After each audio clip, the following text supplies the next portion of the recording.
News Klan Official. Nah, saudaraku, Ba'alawi atau sering dikenal dari kelompok Habib keturunan imigran Yaman ini, salah satu hal yang sedang dibahas adalah kebohongan mereka. Di antaranya adalah kebohongan nasab yang mengaku-ngaku sebagai keturunan Rasulullah Shallallahu Alaihi Wasallam. Saudaraku, pada pagi hari ini ada informasi terbaru dari Kiai Haji Imaduddin Nusman yang ditulis dalam artikel ilmiah yang terbit di RMI NU Banten ya. Ini kita perlu sampaikan, mudah-mudahan kalian semuanya berkenan menyimak video kita ya. Judul dari tulisan Kiai Haji Imaduddin Nusman adalah Menakar Kejujuran Ba'alwi dan Rumel Abbas ya. Dalam kurung jawaban atas beberapa narasi Rumel Abbas dalam buku Menakar dan beberapa pernyataan lainnya. Jadi saudaraku, hati-hati nih bagi yang menjadi muhibin yang suka membaca buku-buku Habib, kalian harus selektif karena banyak buku-buku yang ditulis itu tidak didasarkan kepada fakta tetapi kadang diisbat melalui mimpi. Salah satu contoh yang terkenal adalah Habib Ali Sakron yang mengklaim kemudian dianggap sebagai karya historis oleh para muhibin, oleh para Habib ya, ternyata di dalam bukunya itu isinya banyak mengandung cerita-cerita fiksi, bukan cerita historis. Harusnya kalau buku-bukunya seperti itu jangan diklaim sebagai buku sejarah lah atau buku nasab. Ya harusnya itu diakui sebagai buku fiksi, karya sastra semacam novel ya atau semacam cerpen. Harusnya seperti itu supaya tidak kemudian menjerumuskan umat dan menganggap mereka itu keturunan Rasulullah ya, padahal terbukti berdasarkan tes DNA mereka bukan keturunan Rasulullah. Ya, saudaraku, saya baca lanjutannya. Dari tulisan Kiai Haji Imaduddin Nusman terbaru yang ditulis di rminobanten.or.id. Kemarin terbit ya tanggal 15, saudaraku. Baik, saya baca. Kitab Al-Mawahib dan Al-Arbaun dan kitab palsu lainnya. Wow, banyak kitab palsu. Masih saja ada orang percaya bahwa ada naskah abad ke-7 yang memuat nasab Ba'alwi. Padahal telah berulang kali percobaan kedustaan dilakukan Ba'alwi untuk mempertahankan nasab. Dan itu telah terbukti. Kedustaan tersebut terbukti.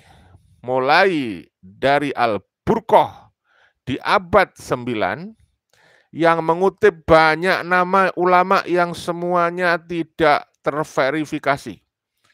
Nah, kemudian kitab-kitab Ba'alwi lainnya seperti Al-Ghuror di abad 10 melakukan hal yang sama. Belum lagi Al-Masaraurawi juga demikian. Naskah yang dinisbahkan kepada Murtado Al-Jabidi di abad 13 Hijriah juga terbukti banyak berdusta. Tetapi sulit kita meyakinkan kepada mereka yang mempunyai mental terjajah, mempunyai mental inlander, mempunyai mental Buddha. Nah, ini saya tambahi sendiri. Ya, saudara, saya disclaimer ya. Kalau kalian tidak puas dengan cara saya membaca, silakan dibaca sendiri tulisan Kiai Haji Imaduddin Nusman yang dirilis kemarin tanggal 15 ya di website rminu.or.id ya. Baik, saya lanjutkan saudara. Untuk dapat mempertahankan nasab, Ba'alwi, Rumail dalam bukunya Menakar menyebut beberapa nama kitab yang hanya nama. Di antaranya katanya ada kitab karya Umar bin Sa'ad Al-Jifari, wafat 667 Hijriah, yang berjudul Al-Arba'in Al-Musnad lil Imam Muhammad ibnu Ali Al-Faqih Al-Alawi. Kitab ini tidak pernah ada. Faqih Muqaddam itu tidak disebutkan ulama muktabar maupun di abad ke-6 sampai 9 Hijriah. Tidak disebut sebagai ulama. Tidak disebut sebagai ahli fikih. Tidak disebut sebagai ahli hadis. Lalu bagaimana ia mempunyai sebuah kitab musnad? Jelas itu kitab wayang. Waduh ya. Jelas itu kitab wayang. Jika ia mempunyai kitab musnad dan seorang muhadis, maka namanya akan dicatat sebagai perawi oleh Samsuddin Al-Jahabi, wafat 748 Hijriah. Dalam Mizan Al-Iqtidal atau oleh kitab Rizal lainnya.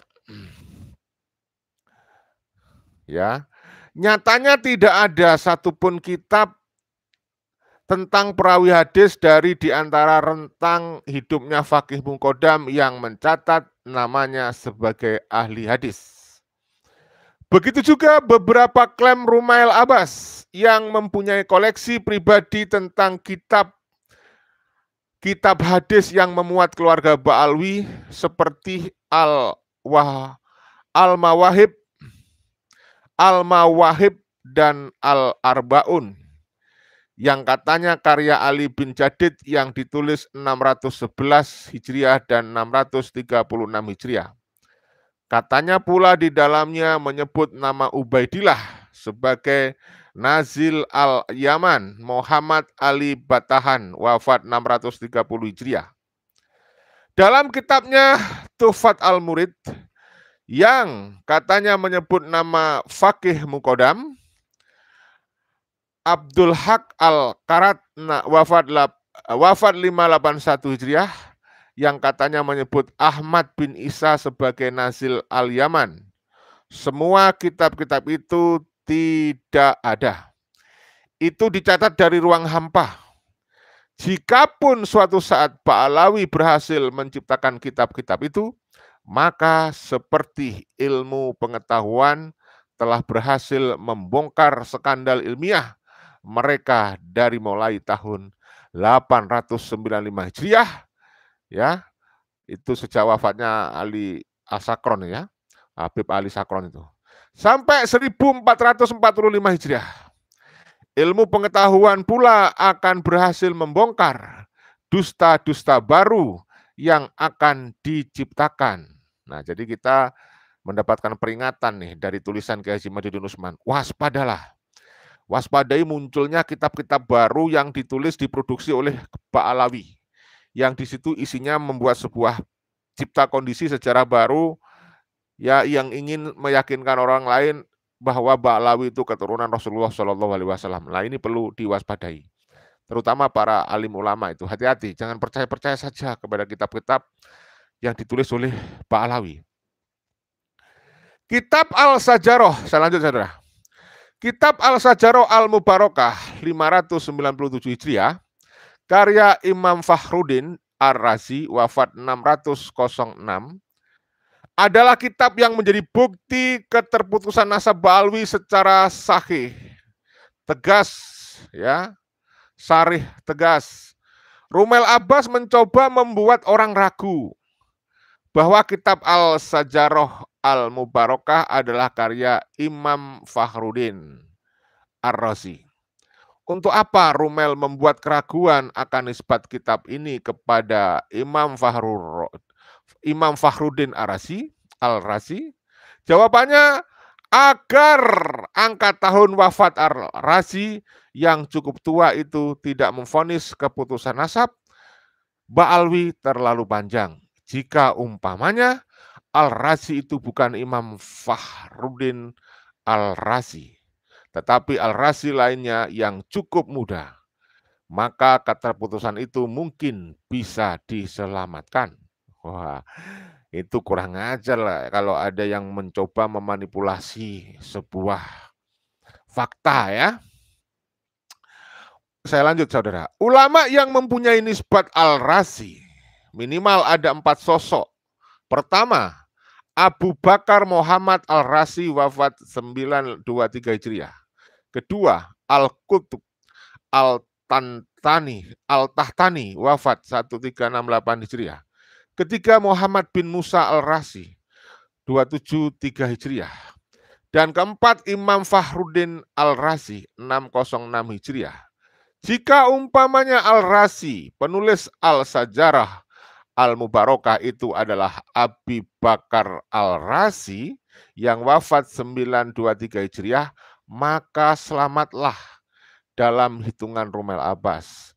Keterputusan nasabah Alawi karena angka tahun tersebut lebih muda dari Al-Burqat Al-Musiqah 895 Hijriah. Padahal tidak sesederhana itu. Keterputusan nasabah Alawi adalah fakta sejarah yang sulit untuk diselamatkan walaupun dengan kedustaan sekalipun. Jadi Mbak Alawi ini saudara, sepertinya ingin menutup kedustaan dengan kedustaan baru. Menutup kebohongan lama dengan kebohongan yang baru. Ini yang harus kita waspadai. Mudah-mudahan lahir tokoh-tokoh ulama-ulama muda kemudian yang lebih kritis ya dan bisa mengkritisi segala kebohongan yang dibuat oleh Mbak Alwi dan keturunan-keturunan mereka di masa yang akan datang ya. Kita lanjut saudaraku. Jadi dalam kesempatan lain, Ki Haji Imaduddin Usman mungkin akan mengurai bahwa nasab Ba'alwi ini memang nasab palsu. Walau tanpa kitab Al-Sajarah Al-Mubarakah, tetapi baiklah, kita akan uji terlebih dahulu usaha Rumel Abbas yang sekuat tenaga mencoba membuat orang ragu bahwa kitab Al-Sajarah Al-Mubarakah adalah karya Imam Fakhruddin Al-Razi. Rumel Abbas mengatakan, dan banyak nama-nama ulama yang dinisbatkan dengan Al-Razi. Namun belum tentu ia menunjukkan tokoh spesifik kecuali disebutkan pula nama lengkapnya, julukannya atau petunjuk lainnya sebagai penguat, katanya Rumel Abbas dalam bukunya. Kalimat Rumel Abbas itu suatu kesengajaan dusta. Allahu Akbar. Saya ulangi nih kalimatnya. Kalimat Rumel Abbas itu suatu kesengajaan berdusta. Kalimat itu ia tujukan untuk orang-orang yang tidak mampu membaca kitab kuning, yang tidak mampu merujuk langsung kepada naskah kitabnya, agar mereka ragu. Artinya, ini komentar saya ya, Rumel Abbas berusaha membodohi orang-orang awam, ya, yang nggak bisa baca kitab kuning. Tapi kebongkar oleh yang bisa baca kitab, seperti Ki Haji Imaduddin Usman. Saudaraku, kita lanjut ya. Nah, benarkah kitab itu ditulis oleh Imam Fakhruddin Ar-Razi, sedangkan yang tertulis hanya Al-Razi? Bisa jadi itu adalah Al-Razi lainnya. Sekarang Ki Haji Imaduddin Usman membuktikan bahwa Rumel telah berdusta. Seakan yang tertulis dalam naskah itu hanya kata Al-Razi. Kemudian diyakini sebagai Imam Fakhruddin Al-Razi. Naskah manuskrip tertulis di dalam naskah kitab Al-Sajarah Al-Mubarakah itu tidak hanya nama Al-Razi, tetapi disebut lengkap nama aslinya, kunyahnya, dan nisbatnya. Ya, nah jadi saudaraku, kalian harus hati-hati ya sekali lagi ketika Anda membaca buku-buku karya dari Oknum Habib Ba'alawi dan juga para muhibinnya Ba'alawi, kalian harus selektif ya, terutama para akademisi yang suka menulis tesis ya, suka menulis skripsi yang sumbernya itu dari Ba'alawi, yang sumbernya dari kitab-kitab tulisan Ba'alawi. Hati-hati saudara. Oke, saya lanjut ya. Tadi dari sini.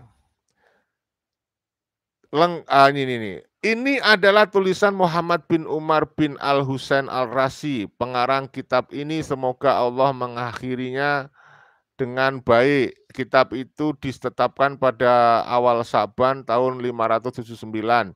Dan segala puji bagi Allah Tuhan semesta alam, dan salawat teruntuk sebaiknya makhluknya Muhammad dan untuk seluruh keluarganya. Kitab itu ditulis oleh Al-Fakir Wahid bin Samsudin tahun 825, Kitab Al-Sajarah Al-Mubarakah halaman 228.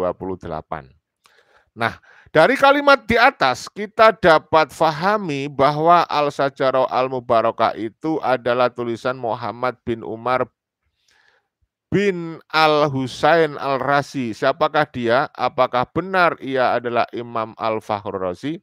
Lihat dalam kitab Lisan Al-Mizan, karya Ibnu Hajar Al-Asqalani mengatakan Al-Fakhrur Al-Razi ia adalah Muhammad bin Umar. Lisan Al-Mizan ya 7165. Ibnu Hajar Al-Asqalani, ulama abad ke-9 Hijriah, mengkonfirmasi nama Imam Al-Fakhrur Razi memang Muhammad bin Umar. Lihat juga dalam kitab Kas Al-Junun, karya Haji Khalifah, wafat 1067 Hijriah. Ia mengatakan, dan kitab itu disarahi oleh Al-Imam Fakhruddin Muhammad bin Umar Al-Razi yang wafat tahun 606 Hijriah ya. Nah, jadi jelaslah bahwa nama Muhammad bin Umar Al-Razi yang ditulis dalam kitab Al-Sajarah Al-Mubarakah itu adalah Imam Fakhruddin Al-Razi.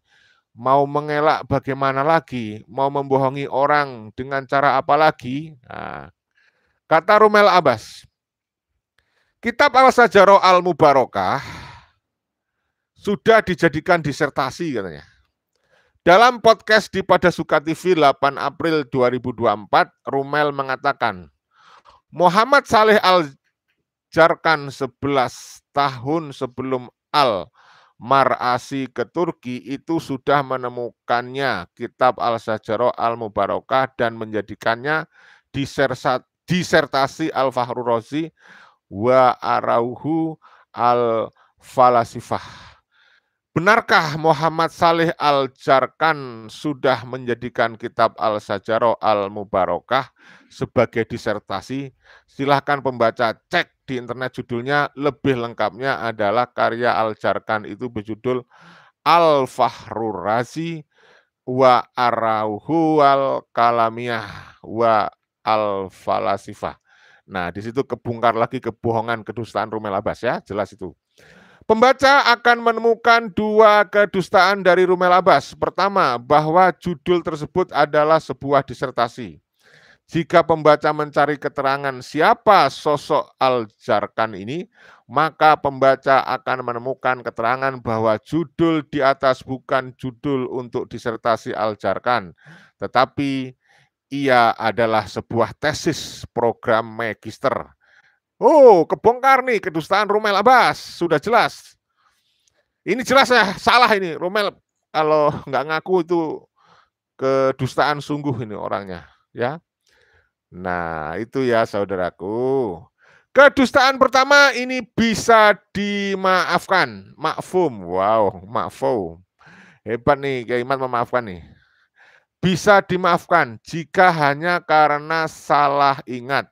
Tetapi jika karena sengaja, maka sahih yang demikian itu disebut kedustaan.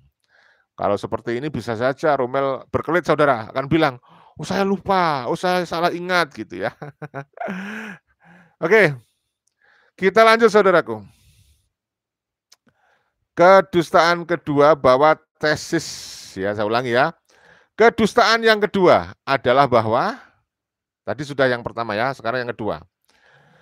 Adalah bahwa tesis itu berisi tentang kitab Al-Sajarah Al-Mubarakah. Seakan-akan kitab Al-Sajarah itu adalah objek penelitian dalam tesis Al-Jarkan itu. Ini adalah sebuah kedustaan dan kedustaan ini jelas deliberately, ya, kesengajaan berbohong yang tidak bisa dimaafum atau tidak bisa dimaafkan. Ya, Rumel Abbas seringkali berdusta. Kesengajaan berbohong yang tidak bisa dimaafkan. Kenapa demikian? Karena tesis Al-Jarkan yang berjudul Al-Fahru Razi wa Arauhu Al-Kalamiyah wa Al-Falasifah Al-Fahru Razi dan pendapat-pendapatnya dalam ilmu kalam dan filsafat. Dari judulnya saja kita tahu bahwa ia berbicara tentang pendapat-pendapat Al-Razi dalam ilmu kalam dan filsafat. Bukan bicara tentang kitab Al-Sajarah Al-Mubarakah.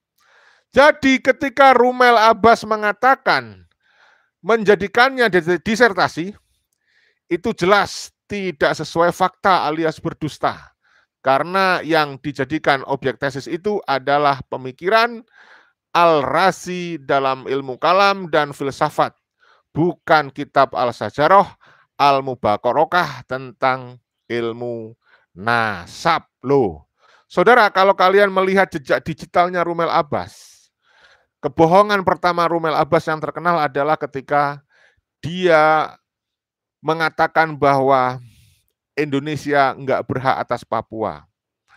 Rumel pernah mengatakan itu banyak jejak digitalnya ya, bahwa Papua itu tidak dijajah Belanda. Faktanya Indonesia berhak atas Papua, faktanya Papua itu dijajah Belanda. Itu. Nah, ya itu kebohongan Rumel, kedustaan Rumel pertama yang dulu pernah viral. Maka sejak itu saya sudah nggak percaya dengan omongan Rumel. Kemudian dia juga membuat sebuah narasi bahwa pemerintahan kolonial Belanda adalah pemerintahan yang sah. Kalian masih ingat ya? Itu ya. Oke, kita lanjut ya saudaraku. Rumel juga mengatakan bahwa Al-Jarkan meragukan kitab Al-Sajarah Al-Mubarakah sebagai kitab nasab, karya Al-Fahru Razi.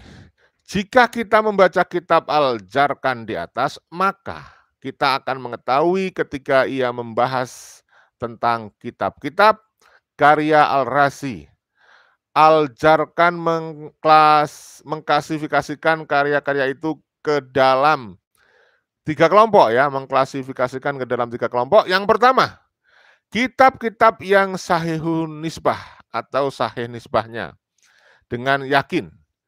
Ada maskukun nisbah ya, yang diragukan nisbahnya. Dan yang ketiga adalah kelompok manhulun nisbah atau dinisbahkan kepada Al-Razi padahal telah jelas ia itu bukan karya Al-Razi.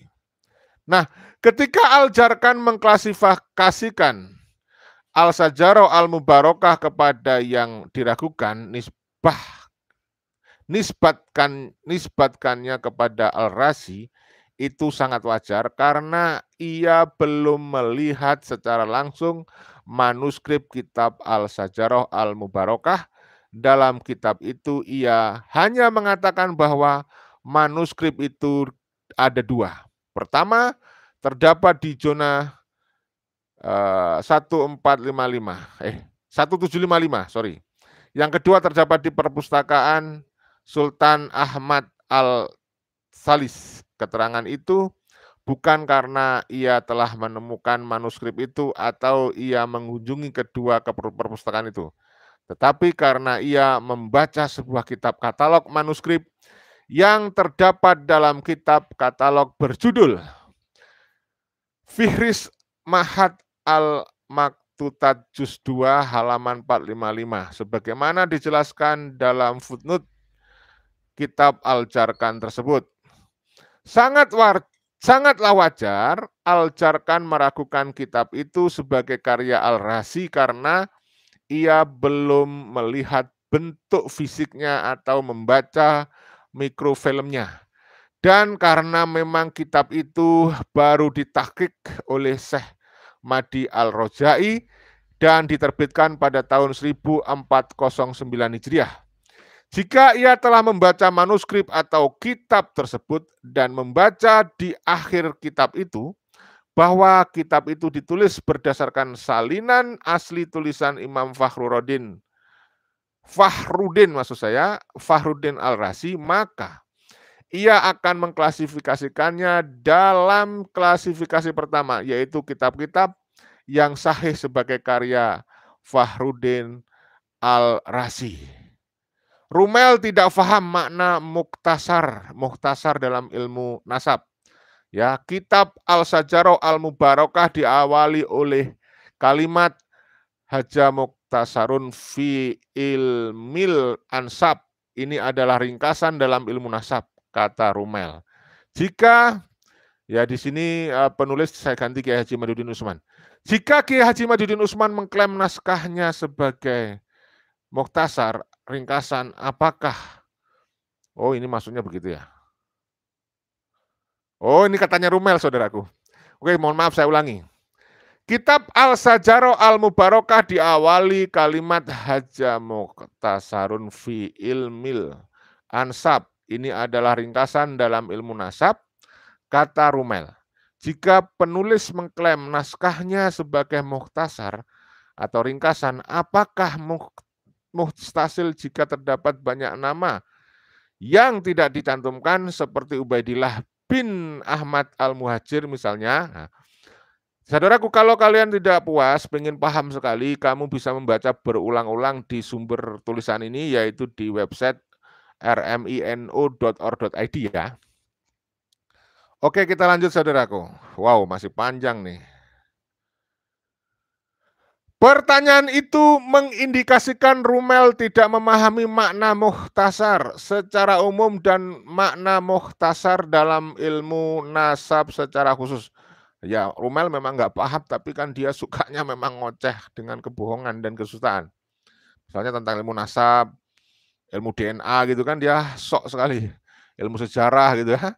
Kalau ngomong, kalau ngoceh, walaupun dia bohong, wah meyakinkan banget.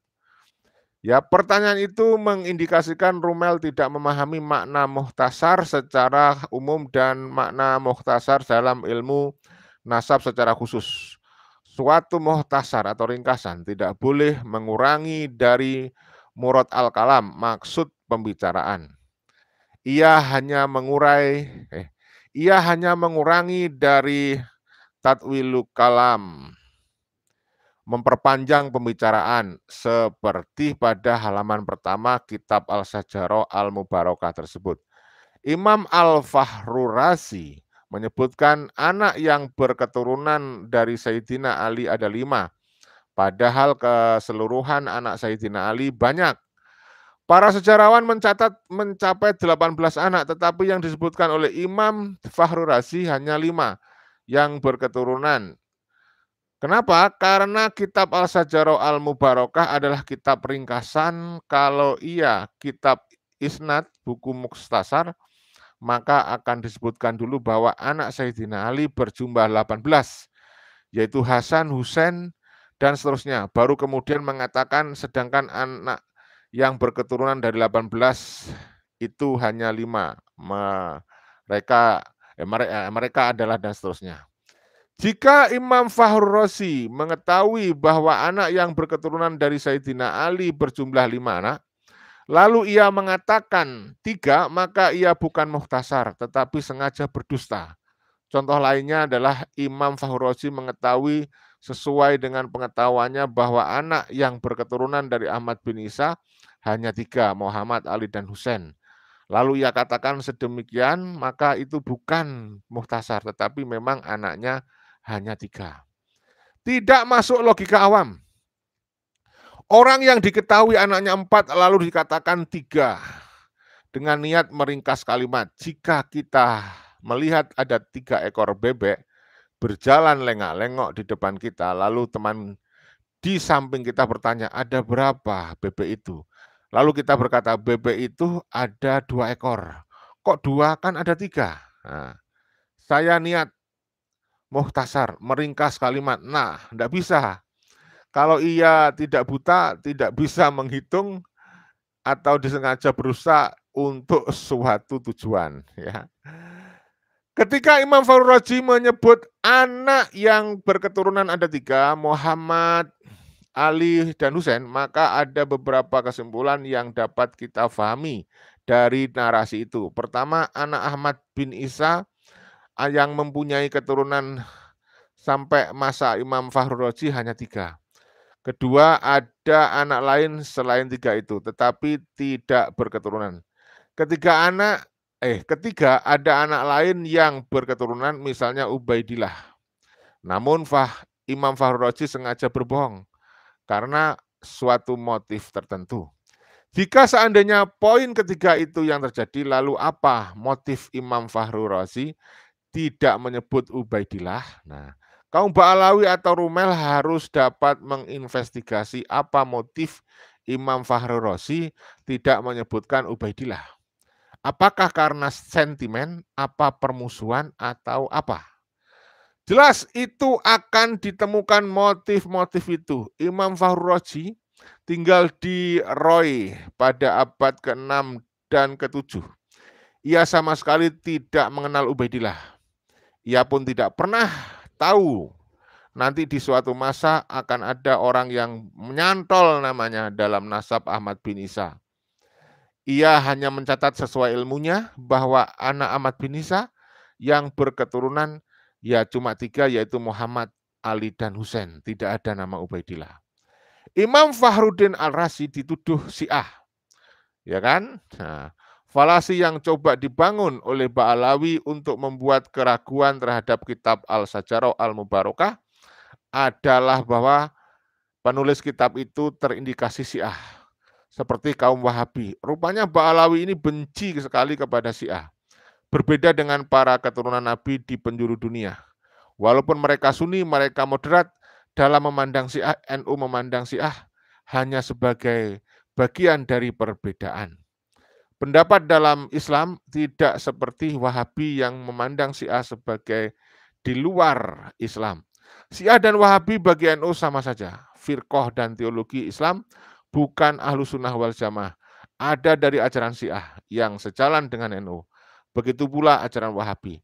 Jika Syiah tampak terlalu mengagungkan Ahlul Bait Nabi, Ali, Fatimah, Hasan, dan Husain, sehingga terkesan merendahkan sahabat Nabi, maka Wahabi tampak membela sahabat-sahabat tertentu yang berpolemik dengan Ahlul Bait, sehingga terkesan merendahkan Ahlul Bait. Sedangkan NU dalam ajarannya penuh seluruh mencintai keduanya, Ahlul Nabi, Ahlul Bait Nabi, dan sahabat Nabi. Jika demikian, ajaran NU yang diwarisi dari ulama terdahulu termasuk Imam Al-Fakhrul Razi, maka tuduhan Ba'alawi bahwa penulis kitab Al-Sajarah Al-Mubarakah sebagai Syiah hanya karena menyebut alaihi salam untuk para Ahlul Bait dan keturunannya yang utama adalah tidak mendasar, ya kan? Menggugat Ali Al-Sakron sebagai kreator nasab Ba'alawi, Al-Jauhar Al-Safaf dipertaruhkan. Penulis dalam berbagai tulisan dan kesempatan mengatakan bahwa Ali Al-Sakron wafat 895 Hijriah adalah kreator atau pencipta nasab Ba'alawi yang disambungkan kepada nasab Nabi Muhammad SAW melalui Ahmad bin Isa Al-Abah. Ba'alawi menggugat proposisi penulis tersebut dengan beberapa narasi. Pertama, bahwa kitab Al-Jauhar Al-Safaf telah mencatat terlebih dahulu nasab Ba'alawi tersambung kepada Nabi. Menurut Ba'alawi, Al-Jauhar Al-Safaf ini adalah karya Al-Khatib yang bukan bagian dari keluarga Ba'alawi. Jadi Al-Jauhar Al-Safaf inilah yang mencatat pertama kali nasab Ba'alawi tersambung kepada Nabi Muhammad SAW. Penulis katakan, Kiai Haji Imaduddin mengatakan, kitab Al-Jauhar Al-Safaf ini kitab mahzuhul. Manuskripnya baru ditulis 1410 Hijriah, baru 35 tahun yang lalu. Sekali lagi, baru 35 tahun yang lalu. Rumel Abbas mengatakan kitab Qiladatun Nahar karya Bak Makramah wafat 947 Hijriah banyak mengutip manuskrip Al-Jauhar Al-Safaf.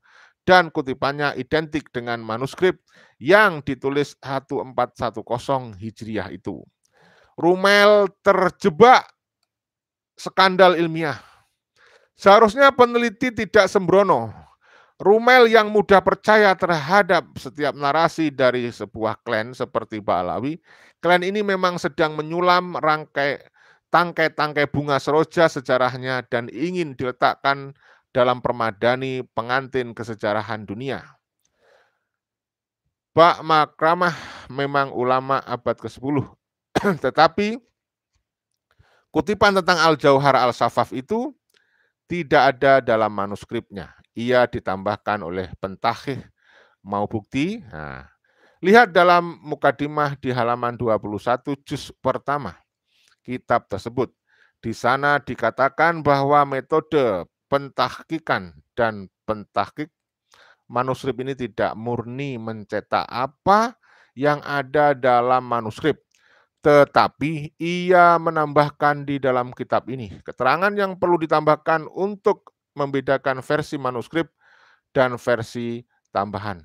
Pentahkik yang menyematkan dalam kurung untuk kalimat tambahan itu untuk sebuah contoh. Lihat juz 5 halaman 19.